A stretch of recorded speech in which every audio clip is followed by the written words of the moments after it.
like smoke. "The witch said it was," another man said. These voices were definitely not the boys she was used to. They were deep, gruff, and somehow sensual. Piper frowned at the word witch.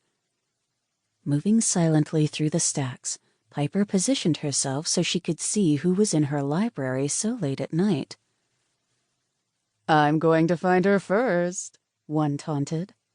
"Oh, no, you aren't. I am. You're mistaken if you think either of you are faster than me." What the heck were they talking about?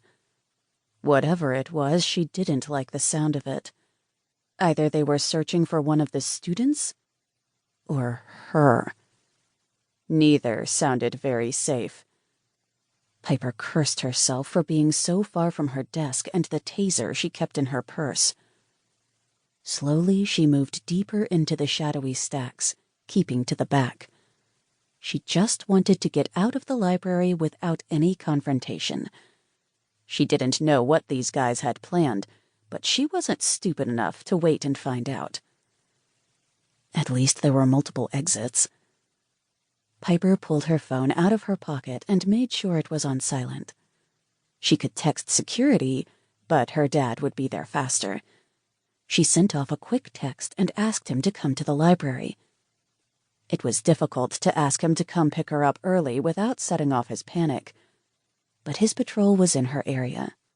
It was the safest way. Piper may not have anything on her person to defend herself with, but her dad had always said anything could be a weapon.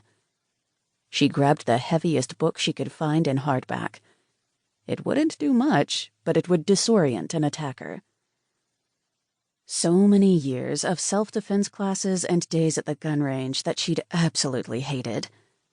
Her father had insisted. Piper had never been so grateful for Dad's bullheaded insistence in her life. The voices stopped suddenly, and Piper went still, cocking her head to try and figure out where the men had gone off to. The library was massive. They could be anywhere. "Spotted her first, boys. I win," a deep, rolling voice said from directly behind her. Piper gasped and whirled around. The man before her was definitely like no one she'd ever seen before. Well, not in real life. He looked like he should be a model with his jade-green eyes and tanned skin. His blonde-brown hair was thick and gorgeous, but it was his presence that had her captivated. Then her senses came back to her. Piper hurled the book at his face as hard as she could and let out a little screech.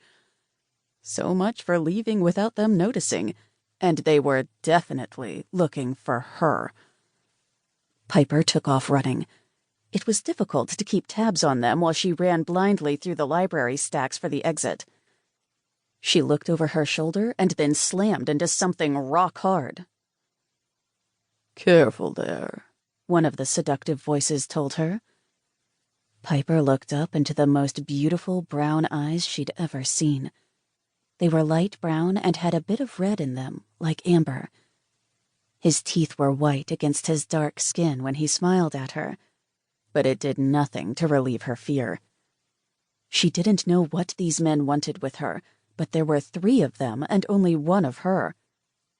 And they were huge.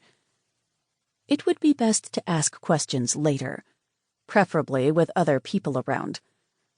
Her heart pounded in her chest, and despite how mesmerized by him she was, her instinct to flee was stronger. She brought her knee up into his groin without even thinking. Instantly, the man released her with a curse, and she took off. Piper ducked down another row, but another man with ice-blue eyes and blonde hair stared at her like he knew exactly where she'd planned to go. She was frozen in place as she stared at him. He was too beautiful to be real, but the way he walked towards her... This man had the same presence as the other 2. It was more of a prowl than a walk, and it left her weak in the knees and breathless. The way she was attracted to them made absolutely no sense to her. Piper